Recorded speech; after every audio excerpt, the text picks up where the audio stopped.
नमस्कार विद्यार्थी मित्रांनो, शिक्षक होण्याची दाट इच्छा आहे त्याच विद्यार्थ्यांनी हा व्हिडिओ बघावा, जेणेकरून तुम्हाला भविष्यामध्ये गव्हर्नमेंटचा शिक्षक व्हायचंय किंवा TR हा शब्द आपल्या नावाच्या पूर्वी लावायचे. डॉक्टरला DR तसं शिक्षकांना TR.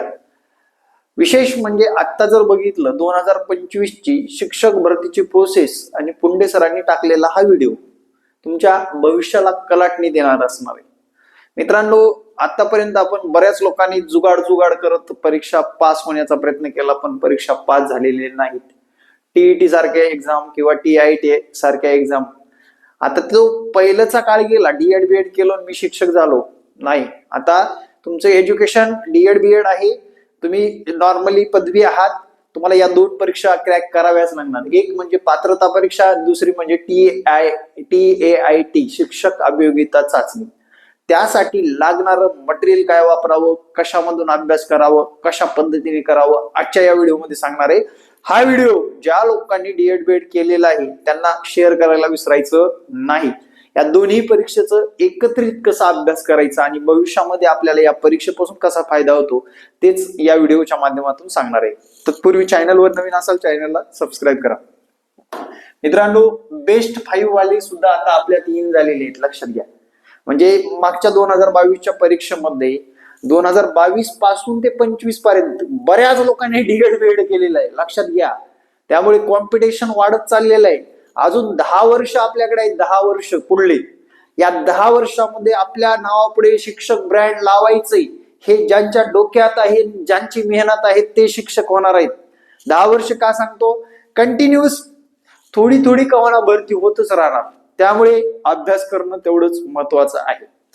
पुस्तकं अनेक आहेत हो, पुस्तकं अनेक आहेत. पुस्तकं वाचले, पुस्तकातले प्रश्न जशाला तसे आले, त्याला कुठली परीक्षा म्हणतात? त्याला लागतो तो मार्गदर्शक योग्य. आणि त्या मार्गदर्शनाखाली जर तुम्ही अभ्यास केला तरच आगामी काळामध्ये तुम्ही स्टेप बाय स्टेप काय होणार आहात? शिक्षक होणार आहात. ठीक आहे. आता TET परीक्षा म्हटलं की अंगाला काटा चाला म्हणून समजा तुमच्या, आणि TIT एक्झाम म्हटलं तर मग जुगाड केल्याशिवाय काही जमना बाबा असं वाटायला लागतं. पण त्या दोन्हीही परीक्षा जर बघितल्या ना, अभ्यास केल्याशिवाय पर्याय नाही. आता ही परीक्षा 150 गुणाची आहे. आपल्याला 90 प्रश्न क्रॅक करायचे. क्रॅक केलं म्हणजे ही पात्रता परीक्षा आपण पास झालो. आणि ही परीक्षेमध्ये खऱ्या अर्थानं ज्या व्यक्तीला सर्वात जास्त मार्क पडतात तो लवकरात लवकर शिक्षक होतो, हे सांगतो मित्रांनो. तुम्ही D.Ed B.Ed केलात म्हणजे आज ना उद्या शिक्षक होणारच आहात, पण या परीक्षेला डावलून नाही, या परीक्षा देऊन होणार आहात, लक्षात ठेवा. आणि हे जे लोक ऍक्सेप्ट करतात, वेळ काढतात, अभ्यास करतात, तेच खऱ्या अर्थाने आगामी काळामध्ये त्यांच्या नावापुढे शिक्षक हा ब्रँड लागतो गव्हर्नमेंटचा. धावपळीच्या युगामध्ये प्रत्येकाला काम करावं लागतं, एक्स्ट्रा काम करावं लागतं, शिक्षक म्हणून काम करावं लागतं, ट्रॅव्हलिंग करावं लागतं. या सर्व गोष्टी मान्य आहेत हो, पण कधीपर्यंत आपलं इन्कम वाढतंय का आपल्या खर्चाच्या तुलनेत, हे डोक्यात ठेवा. आणि ही पुस्तक लिस्ट तुमच्याकडे असणं गरजेचं आहे, या व्हिडिओच्या माध्यमातून सांगतो. पहिला मुद्दा म्हणजे पुस्तक वापरत असताना सर्वात महत्वाचं म्हणजे तुम्ही विषयानुसार पुस्तक वापरा. मराठी लँग्वेज महत्वाचे, इंग्रजी हे विषय जर बघितले तुमचा पिच्छा सोडतच नाही. याला तर कंपल्सरी मराठी इंग्रजी आहेच. तिथं काही हिंदी घेऊ शकणार नाही आपण. त्यामुळे आतापासून अभ्यासाकडे लक्ष देणं आवश्यक आहे.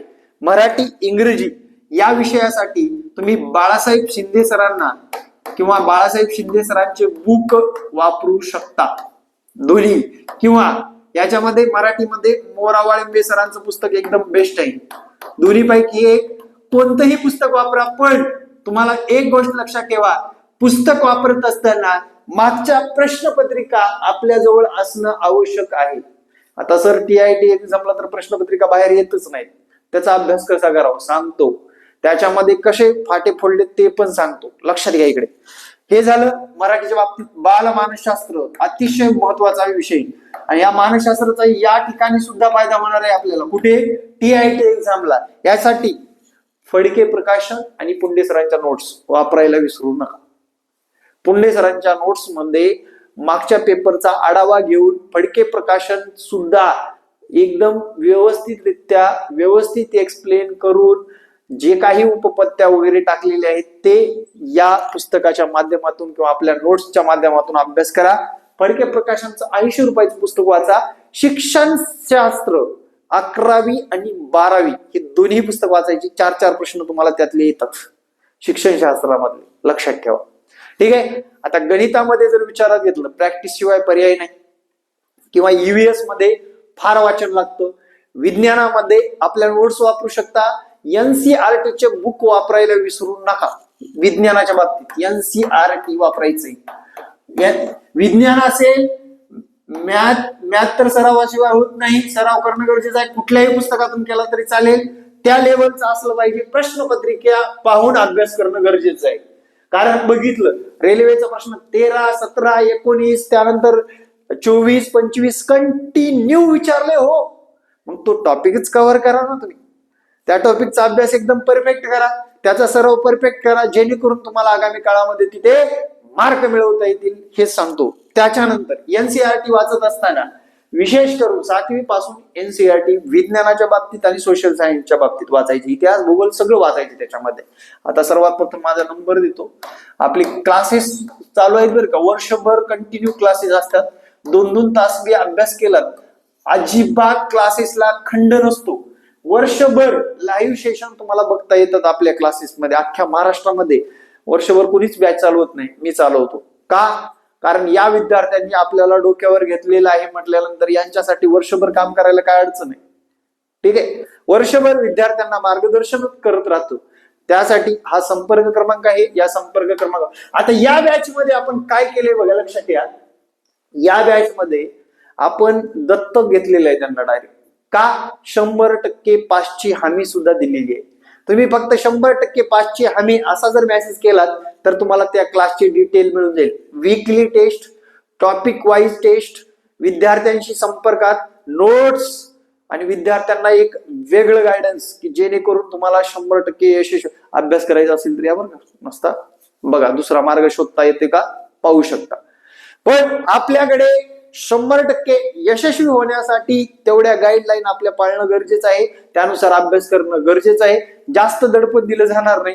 2-3 तास दिवसभरामधले दिला तरी तुम्हाला तुमच्या हक्काची नोकरी मिळवून देण्याची जबाबदारी माझी. ठीक आहे. आता TIT एक्झामचं बघू आपण मित्रांनो. 110 मार्काला रिझनिंग आणि मॅथ आहे.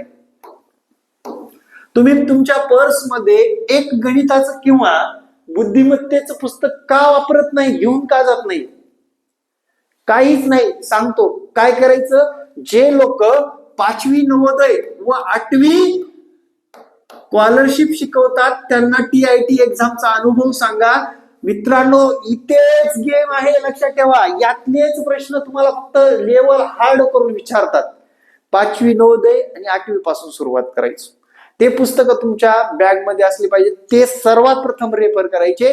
त्याच्यानंतर अग्रवाल वापरा, पंढरीनाथ राणे वापरा, त्यानंतर नितीन माले वापरा, कुणाचंही वापरा. UPSC पर्यंतची पुस्तक सचिन ढवळे सरांची सुद्धा. म्हणजे हे इथे गेम चेंजर आहेत. हे 2 पुस्तकं. 5वीचं बुद्धिमत्ता करायचं, अंकगणित करायचं, मराठी सुद्धा केला तरी फायदा होईल, लक्षात ठेवा. 5वी आणि 8वी, 5वीचं नवोदय व्यवस्थित झालं पाहिजे आणि 8वीचं स्कॉलरशिप. परीक्षा देणाऱ्यांनी सांगायचं, खरं खरं सांगायचं, कमेंट करून सांगायचं, तुम्हाला 5वीच्या नवोदय सारख्या आकृत्या विचारल्या होत्या का? आरशातील प्रतिमा विचारली होती का? घड्याळीवरले प्रश्न आले होते का? कालमापनावर प्रश्न आले होते का?